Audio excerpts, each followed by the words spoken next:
Good morning. Doc here from North America. Good morning, good afternoon, and good evening. Another day at CERN. And Strings 2024. Let's get to the markets, though, instead. And we shift over to the dollar index right there. There it is. Up a little bit today, nothing major. You can see the same thing going on the weekly signal right here. Still in a weekly sell since the close of this area here. And it's just basically going down, going up, going down. It's not really doing any consistent work. It is trying to just chop and chop again. You can see we go into daily sell up in here, confirm the weekly sell somewhere in this area. We have to hunt down the exact number. We put it at the end of the week here, but either way, what it tells us is that the pressures trend, just like from here, has been on the downside. And the dollar is losing a little value against other currencies because interest rates. They keep on thinking that we're going to lower interest rates. And we know that it's going to happen. The question really is, will it happen now? Or will it happen some other day? And that's pretty much what it comes down to, is it's going to happen some other day. And so, as we were calling it transitory, the interest rates are transitory at the moment. That's pretty much what it comes down to. We know that they are more at the highs than they are at the lows. So that means it's going to go down. And sure enough, it will, because it's transitory. No problems there. All right. So from there, that's the dollar index. And you can see the weekly trend taking that facet of a direction. Let's take a look at the, let's see, where is it at right here?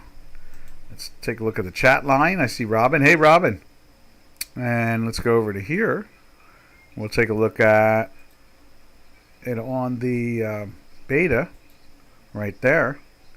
You see, same situation, that long drifting downwardly direction. It doesn't really, excuse me. It's been in that weekly sell since, I guess you could say so, from 506. Really, I guess it's like 4 days, 5 days, 510, I think it is. So let's look at 510. And that is 510. Okay. So from the close of that week, not much. You can see more sells going on than buys, and it's going to take some work to get really. I guess you could say. Let me take a sip of water here. There we go. It's going to take a little work to get this interest rate situation straightened out. I imagine, spending the $7.5 trillion in the last 3.5 years has made this inflation thing just not want to go away. And so that's what we really need to do, is slow down that spending. When they slow down the spending, reduce taxes, we get growth and lower inflation. When you increase taxes and you increase spending, you get higher inflation and lower growth. So I don't know why some of these politicians just refuse to accept that, but then I guess they like to spend other people's money. It's much more fun. All right. From there, we'll go over to the euro. Let's see how the euro looks on here this morning. There's the euro. And you see, the euro's been doing the opposite direction of the currency itself, the dollar index itself. Trying to march up, and it's been in a buy since back in here. And so it's, the weekly buy started off around in this area here, and it just kind of slowly zigzags its way up. Now let's put it up over here. There it is. And I think we had the jolts come out today, and I guess we could take a look and see what the jolts labor numbers look like. There's the euro right there. Well, while I'm putting the euro up there, I think I'm going to take a quick look and see what the jolts was. All right, let's see if we can find jolts. Jolts. Oil extends plunge. Indian stocks tumble. Oh no, Indian stocks are tumbling? President tells Donald Trump, we don't jail the opposition. Watch. El Salvador's president tells Donald Trump Jr., we don't jail the opposition. NATO country sends Air Force instructor to Ukraine. Where's the jolts, though? Tell us where the jolts is. Let's see. Jolts. I don't see it. I don't see any data. I know it was at, let's see, it was about 20 minutes ago. I'll look it up instead. Let's do it that way. Jolt indicator.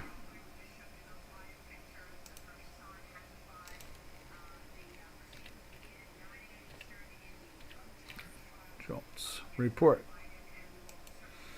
All right, Jolts home. Not now. Jolts home. U.S. Bureau of Labor Statistics. What is the Jolts report? Let's see. Jolts review. I thought it came out. Am I wrong? Maybe I'm wrong. Maybe it didn't come out today. I could have sworn it's coming out today. Well, obviously it wasn't anything to make anybody care, since I can't even find it up on the tape. And the heck with that. Let's go back to the euro. There's the euro, as I said, and that weekly buy and daily buy, kind of drifting up, kind of trapped in a long sideways range.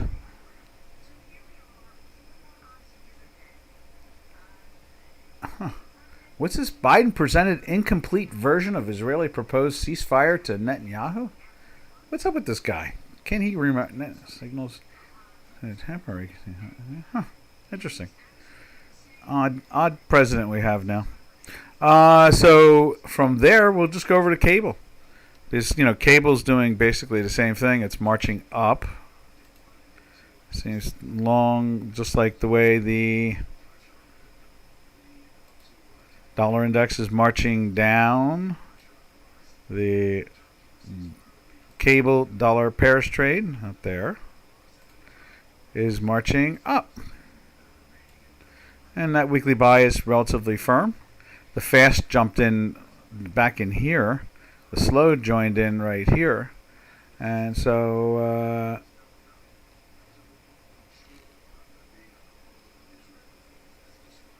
that's a good statement. All right.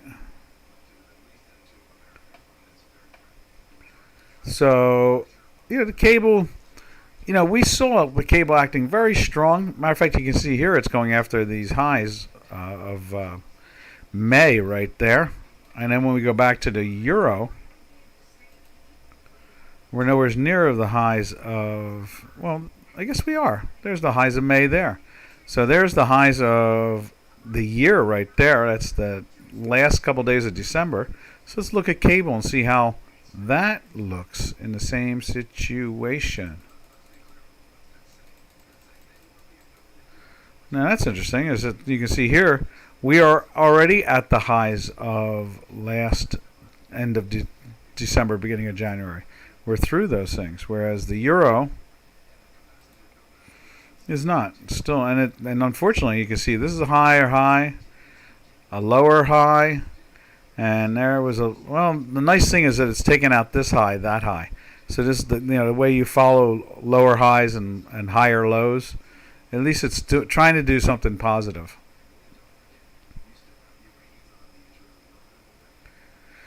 Okay. Let's see what else we got going on here. From there, we'll take a look at the Swiss. And there's the Swiss. That's looking very strong. It's doing nice. Let's take a look at it from, now they declared they're going to fight inflation back in January. So, of course, we're not expecting it to be down in this area here because they have chosen to battle the inflation.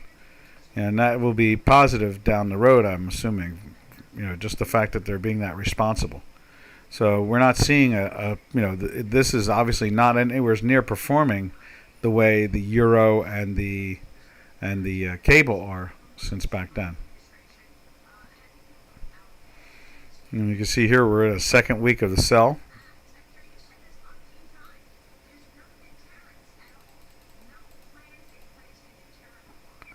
Yeah. Let's move that line down again. There it is. And so that's really the nature of it all. We're looking at dollar Swiss, and it's underperforming the other currencies. But they've chosen to fight the inflation. So that's probably the more positive thing out of it all. Now let's check out yen. Yen, luckily, is not taking out that high. That's a very bearish thing when that does that. Let's go back to look at it back in the back in the low 140s. It's going up to the 160s, 60s, and now we're in the 154, 55 area. And so it's got a lot of work to do to try to gain. And you can see this whole thing has been on an upwardly slope.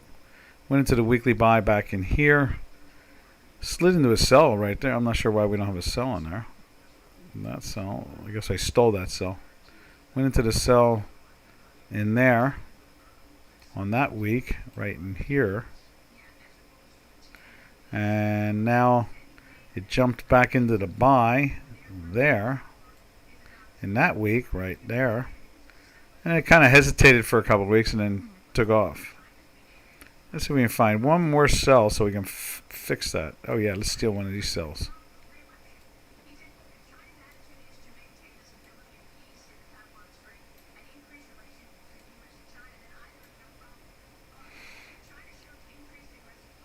Ta-da! And so it's trying to climb right back into that buy. The daily sell there, interesting. Definitely interesting. They're pressing down, and I guess we were thinking this would be like the top, and then this would be an A, this would be a B, and a C. They'd do some type of support on that blue line there of the 149 maybe, or maybe it'll do it off the top of this one, the 152, and then start to just trade sideways again.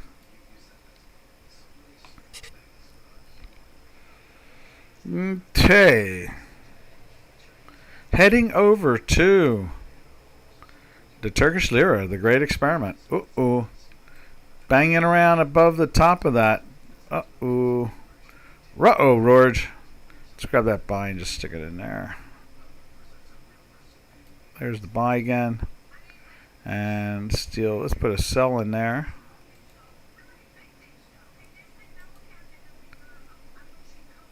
There you go.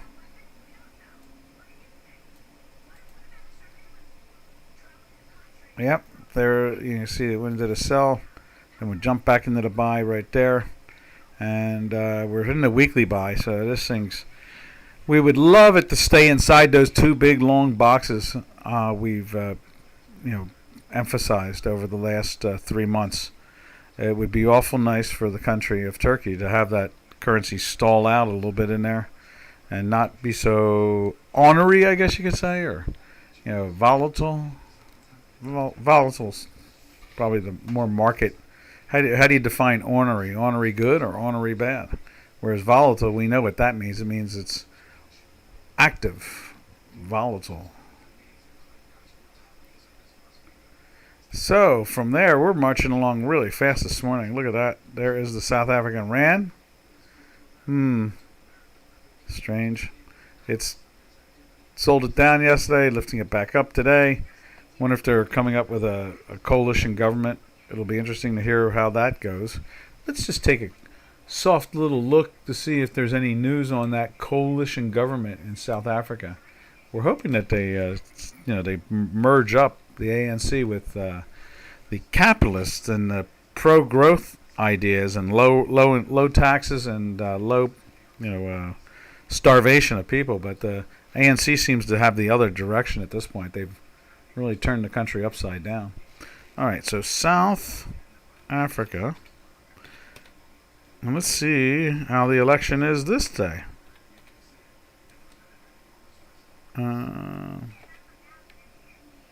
Let's see. ANC.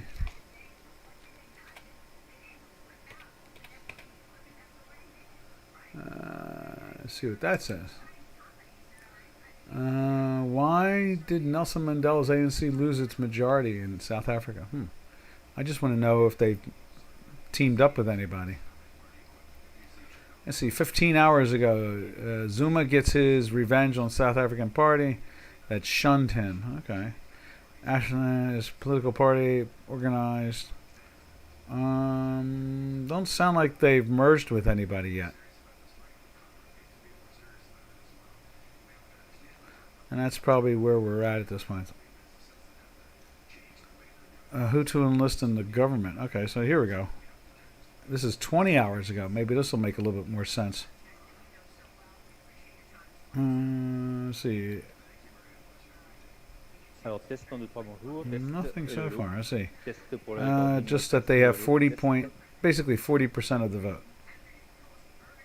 And who? Let's see. The one who got that 22%. I thought that would be a good merger, because they believe in lower taxes, more growth, less poverty, the basics that all in the right way through supply side economics. Nothing so far though. I guess we're gonna have to wait a little bit longer, find out who becomes the partner, and now we'll know for sure when that happens, because we'll see the currency really shift. You can see all these ups and downs in the South African rand, and we follow the rand to be able to try to follow the the gold market, because the gold market is basically that's the OPEC, I guess you could say, is South Africa. It's they're the number one producer of gold and platinum. So we're when you see this upwardly push like that, and we go over to gold like so, there's gold, and you can see with that upwardly push we've had that same downwardly push with gold. Yesterday it did go into the buy, and it's pushing itself right back into the sell now. It's in the weekly sell from this last week here, and so we're watching, the South African rand to see if there's some news that will give us some insight on what is happening with the gold market. I think, let's go back to the South African rand again real quick. You see there, it's got that upwardly slope, just for the last couple of weeks. And it's trying, and now it's trying to get back into the buy. Again, that's not a bullish sign for gold. But then the currency does trade with a big haircut to the politics at this point. We've been watching that now since January of 2 years ago now. That was a big turning point. The president of South Africa, they found, $500,000 in cash in his office, when he doesn't get paid anything near something like that. So couldn't explain it, and he wouldn't resign for it. So it just is what it is. All right, now from there, we take a look at silver. Let's see what silver's doing. Silver's been showing a little weakness in here too. There's the silver. It's 3 days in a sell. You see a little pressure on there, flirting with the $30 area. But that weekly buy, not like gold, where you see gold is in a weekly sell right there. Is it? No, that's natural gas. Gold is in a weekly sell, since up in here a couple of weeks ago. And it hasn't done much. And I guess, that's the elections and the complications that are going on down there. I mean, you can't have the number one producer having all these economic problems. Depending on who they merge with, one part of the party wants to merge with these very strong ANC Marxists. They want to have a Chinese government. Well, we see what Chinese government looks like. It's a mess. Unless you can get somebody to buy stuff from you, you can't produce. And so the ANC, on a small level, would like to basically become a full Marxist state. I guess they would be, with all that gold and stuff, that'd be interesting to see. They would be the number one Marxist state, I guess. They'd probably outdo China at this point. When there was we were following the South African rand because we thought it would be the number one brick, currency. Uh, Mexico was going to be the number one brick currency for a while, and that they changed their minds real quick. And now South African rand is the number one brick in the world. And so if they become Marxist, they'll probably fall out of that because their currency will probably go up to about 30. It'll probably roar up into the 30s, and it won't be sitting at 18 or 19. So we're watching who merges with the ANC. Depending on who merges with them, we'll have a better idea of how gold and silver are going to react. All right, and then from there, we slide over to copper. Talking about Marxist products. This is China's gold, I guess you could call it. You can see it's been pushing down, and went into the sell there, and it kind of hesitated, went into a buy for a day, back into a sell. It's been kind of not very enthusiastic about direction at the moment. It's dropped below the 500 area. Everybody was stunned when it ran over the 500 area. They heard that the Chinese government was going to stimulate the economy. They got excited and took it up from the 360, 370 area. And then they found out that they're not putting anywhere near the money in that they said they were, or what they didn't really clarify how much they were going to put in the beginning. They said they were just going to get the country back in order and stimulate. But obviously, Marxists are not very good at stimulating economies. So you can see this is one of the only ways we can really view the market in China. It's just like the way we look at natural gas. The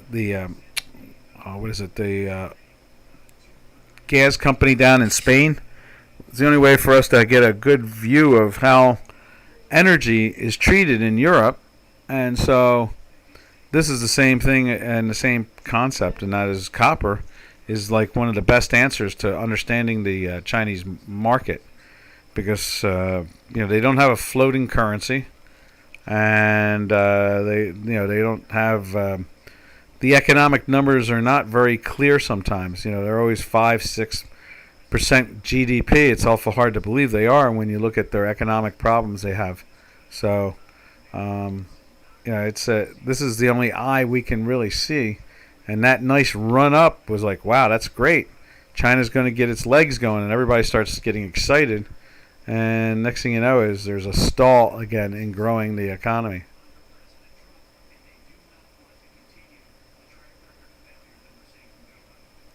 Yep. Okay. And then last but not least, we go over to what we call the most dangerous short in the world. And that is platinum. You can see there platinum in the daily sell for the last 3 days. And you see the weekly is trying to turn down. You can see that right there.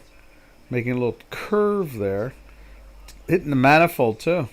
And you can see the fast is broken underneath. So I would assume this is trying to tell us that again, we've made our case. We've told you where we stand. We're waiting to see how they form the government down there before we can give you a better direction on the metals. But our math is telling us right now is that it's stuck in that situation where there's not a lot of conviction. They just don't want to, there's just not a lot of conviction there right now. Okay. Let's go check out the energy sector. Oh, and that's all right. I'm not going to worry about it. Let's go over to the energy sector.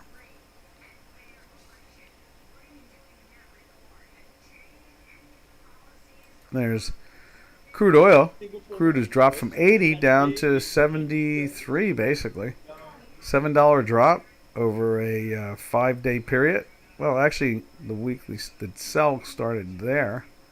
So over the last 4 days, it has been moving down from the 78 area down to the 73 area. Almost got into the weekly buy at times. We watched it real close here. You see that there. And last week, same thing. It just refused to get into that weekly buy. And you can see here, it knew better. as much as this thing was trading in this kind of like plateau base with a reverse head and shoulders, another reverse head and shoulders, thinking maybe they're going to turn it up. Instead, we slid into the daily sell right there, and it was in the weekly sell since the 83.5, 84 area. So it rolled over again. So you had this A, and this is like a B, and this is a C, and at this point we're figuring that what do we got here? And so we're figuring at this point we're probably not going to see much movement on the upside or downside. Mr. Biden is putting in a lot of crude oil, not crude oil, I'm sorry, the actual refined product. They have 1 million barrels of it and of gasoline into the Northeast. So he's pulling that out of strategic reserves and pouring it into the economy, trying to, he'll do, as best as he can to get elected through whatever money he can use of the government, because the people don't want it. They don't want him there. Everybody says, let's get rid of Joe. Get rid of Crazy Joe. All right. And so from there, we go over to the beta, and we'll take a look at crude oil there.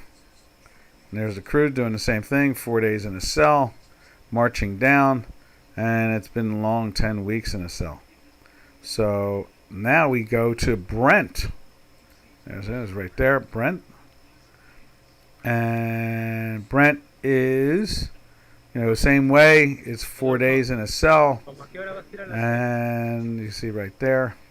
And at the same time, it is 9 weeks in a sell.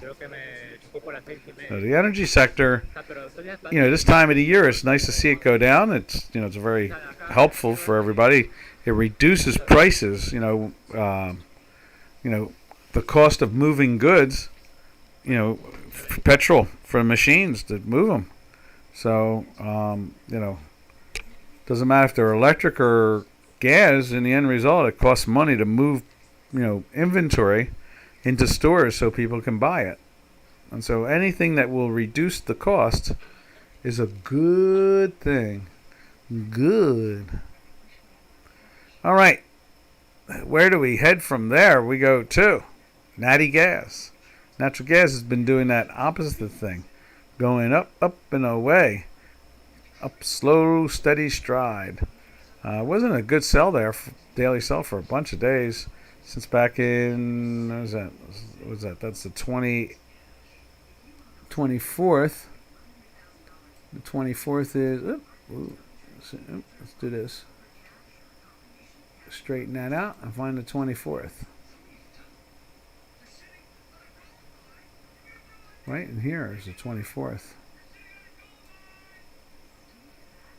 There's the 24th. There's the 24th right there.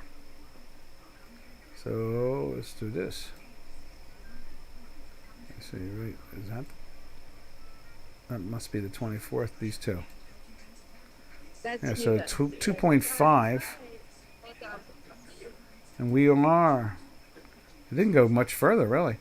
Pushed it down, played on the downside for a bunch of days, and now over the last 2 days, it's back into the buy again. And you can see you couldn't take the short because we're in weekly buys since April. There's the 24th. Couldn't take that short because you're in a buy. So all you could do is take profits from the move up. That move up.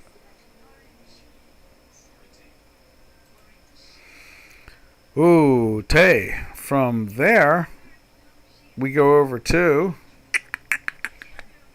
where do we go over to? We go over to, the natural gas company down in Spain. That's our view of understanding what the prices are like in Europa. And so it's been hanging between 24.5 and 25. There it is right there. You can see that? It's just been locked in between that range. Like that for a while. There's 24. There's 25, and it keeps on hovering in the 24.5 area, bouncing off of it.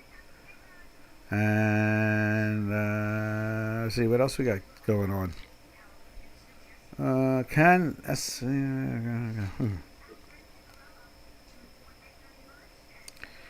all right.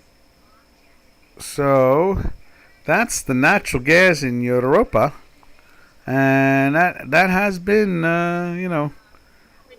curious. I guess you could say definitely curious.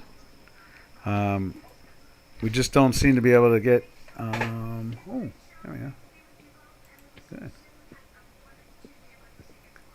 And so then we go to where are we from there? I guess what we do is let's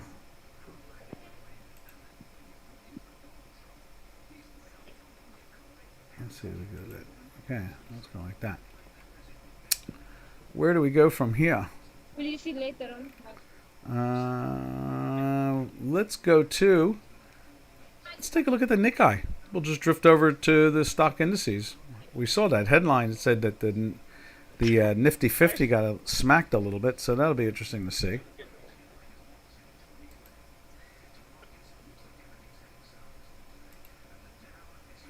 There we are.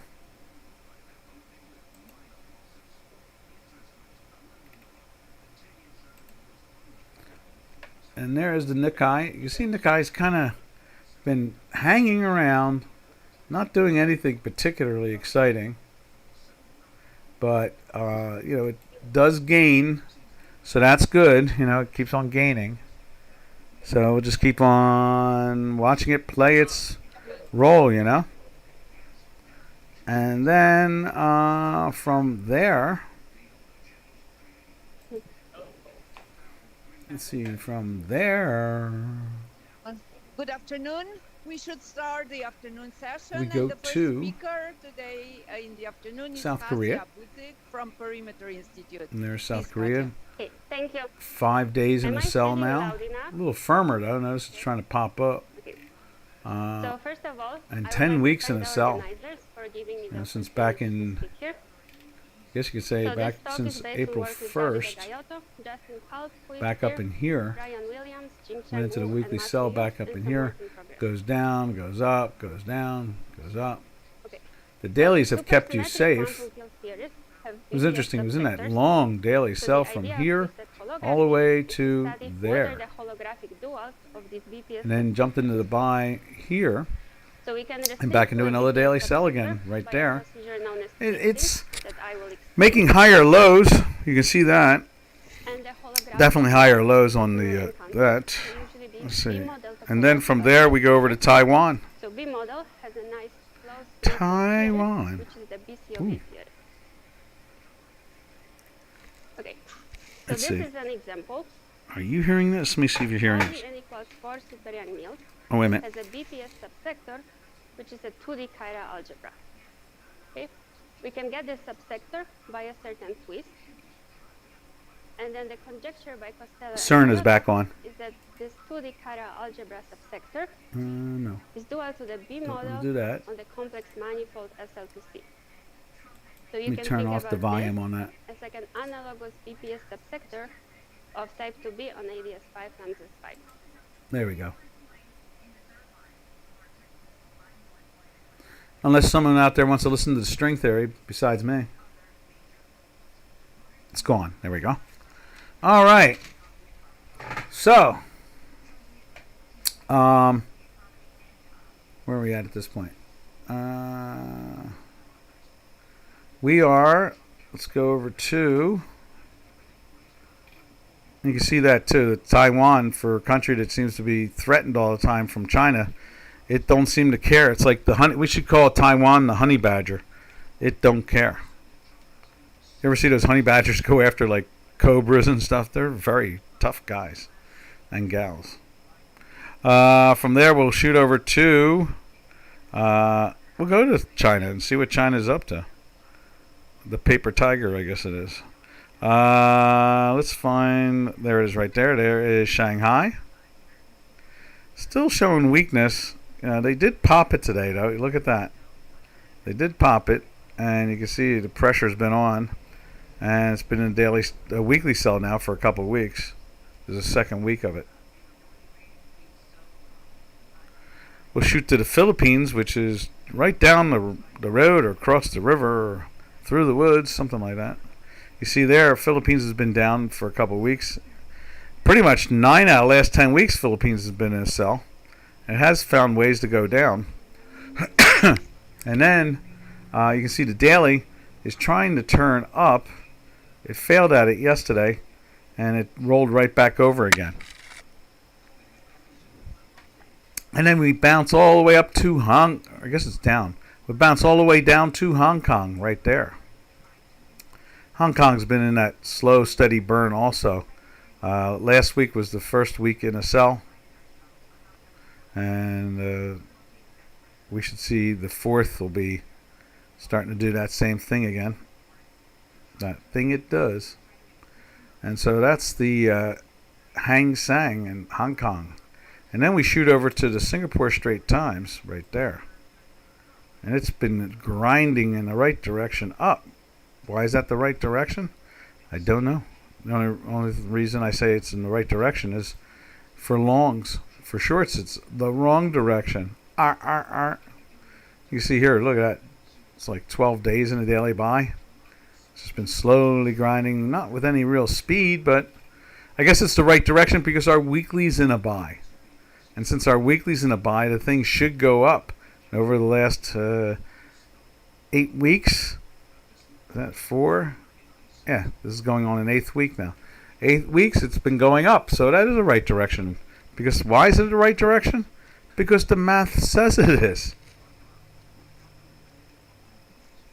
What we don't want is we don't want it to be in a weekly buy and have lower lows. Instead, we're in a weekly buy and it has higher highs, like right there, or right there, or right there, or right there. You know, they're all higher highs. We want it to go up, not down.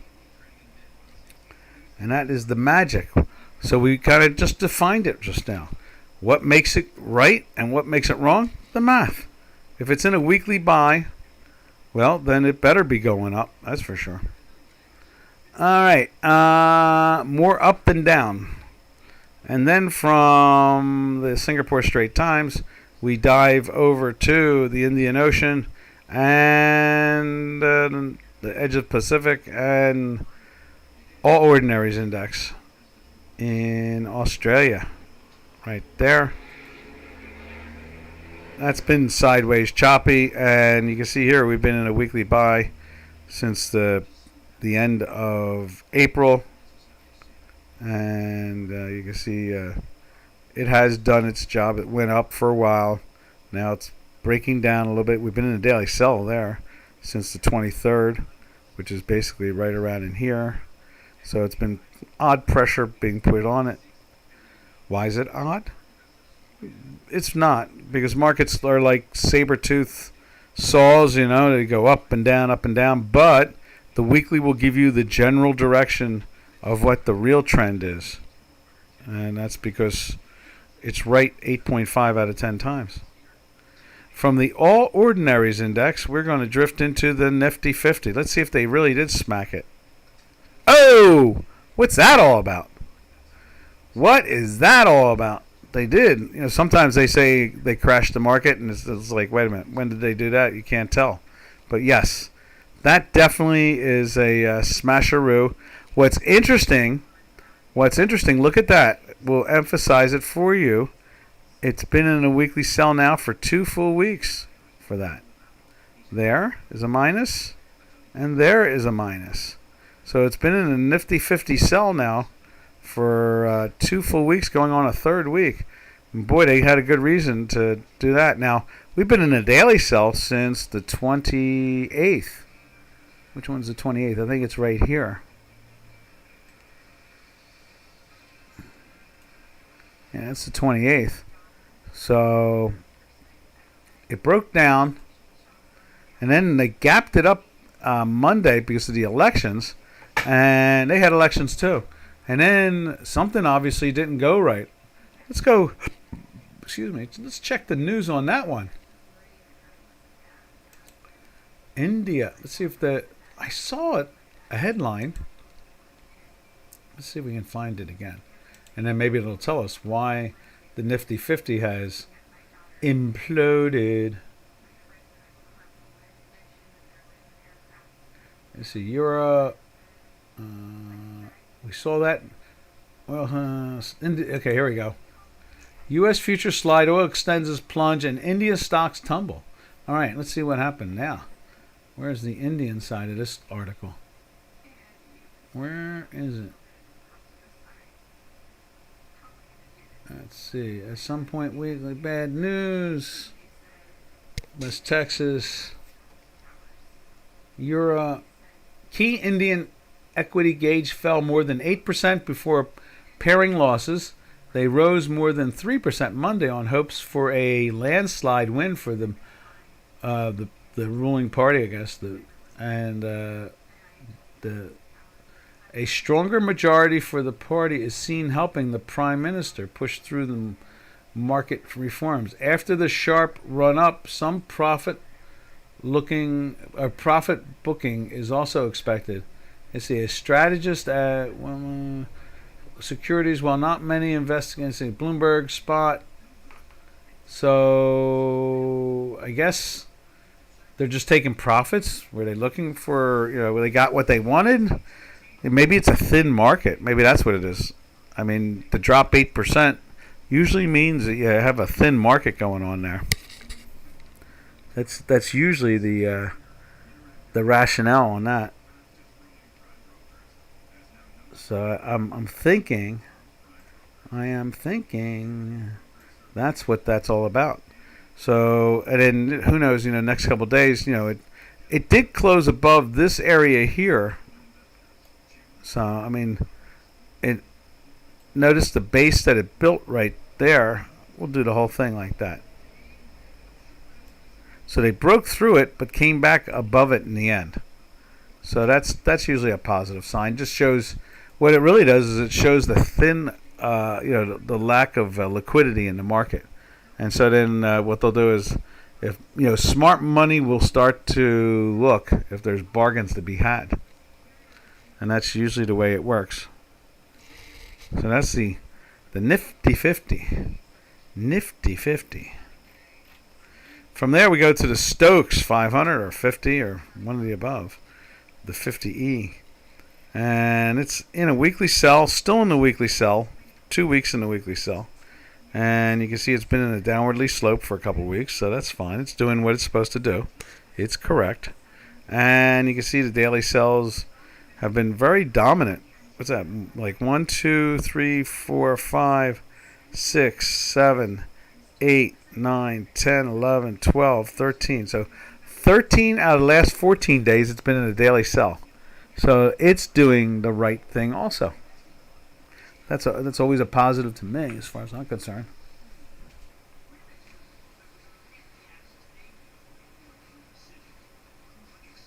Chiral algebra.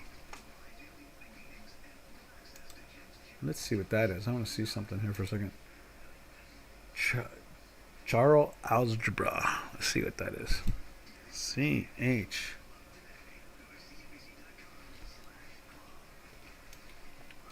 Algebra.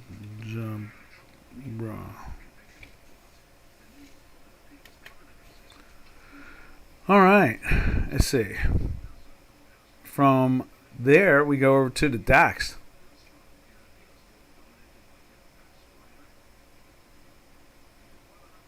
Oh, wow, okay.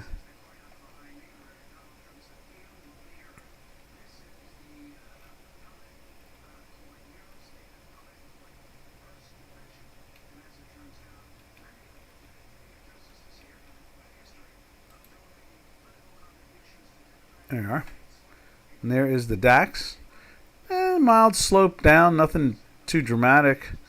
It's still in the weekly buy now, since the end of April. So since back in here, it's been in that buy for that move up, but then it got, kind of started taking the profits and they started to walk away from it a little bit there. Let's see. Huh.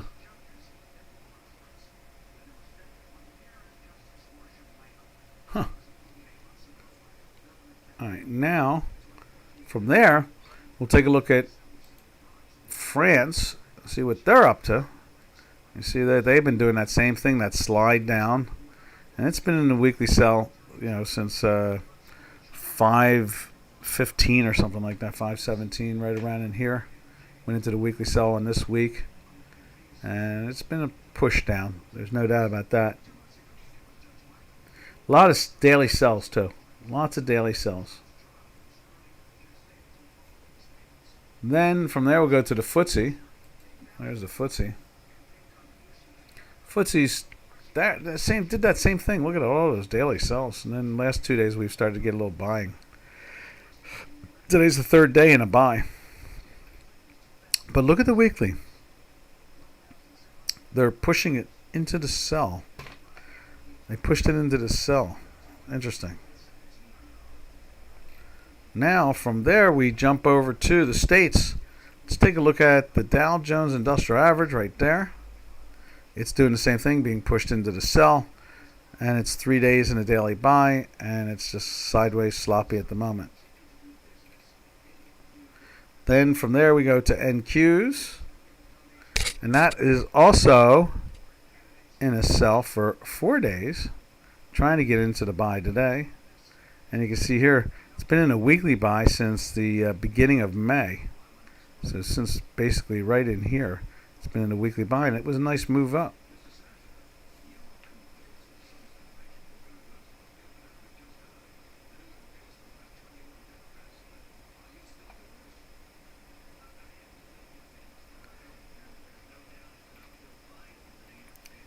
And then let's take a look at, there is the S&P 500.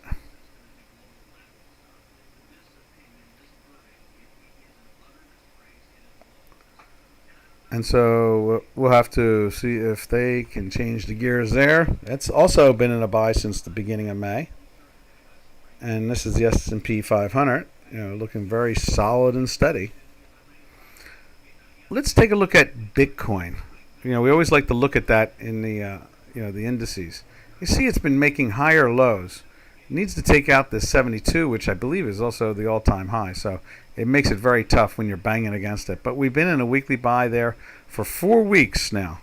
Now what's interesting is that when we look at the ETF is not as dynamic. Let's see, where's that at? Where's that ETF again? There it is.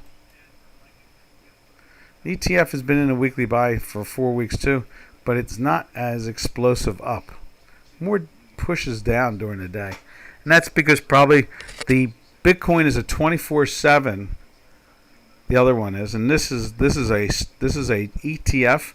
It's a stock, and it follows the Bitcoin, but it only does it for 6.5 hours a day, and then basically there's no real trading in it. So I think that's the reason why it looks so sloppy.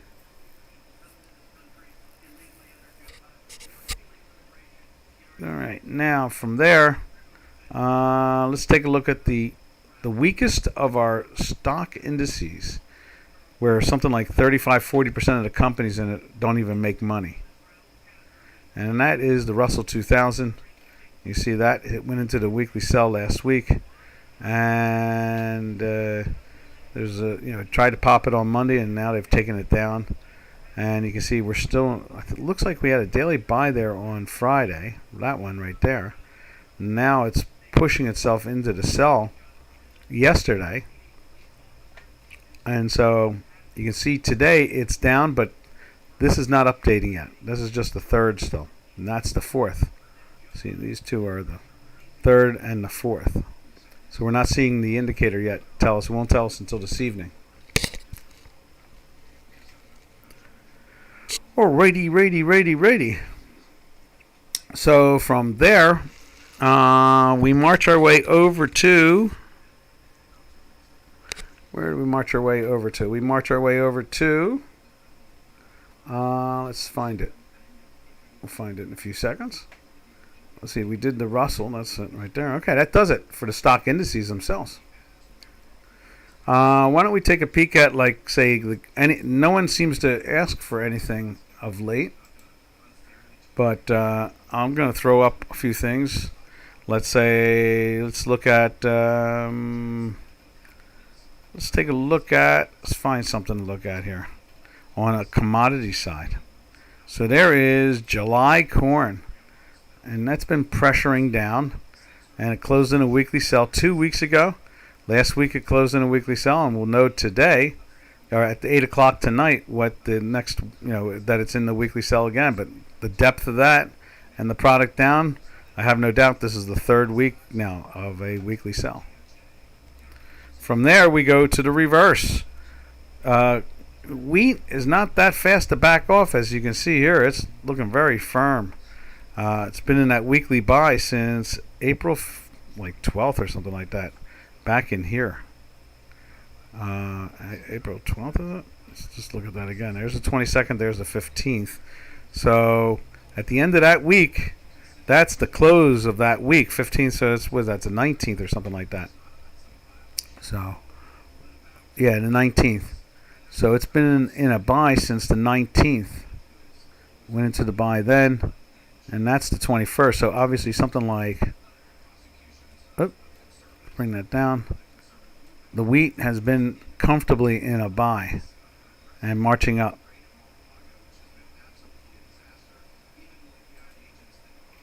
There.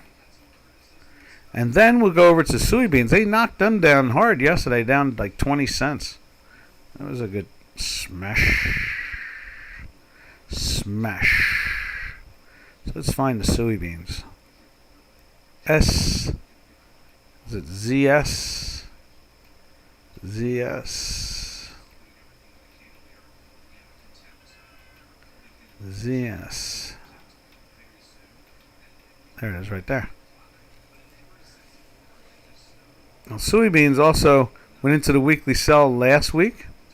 So this is starting a second week in the sell. You see here it's 6 days in the daily sell. So it's been accurate on the idea. It's true because it's going down, and that's what it should do. It's supposed to go down because the math says it's going down. And so, when the math says it's going down, our math, we look at the chart and go, is it or is it not? And obviously it is. So that's good.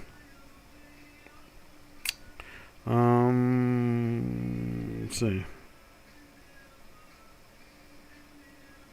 So, cancel. There we are. So, let's go to, what else can we look at in the commodities universe?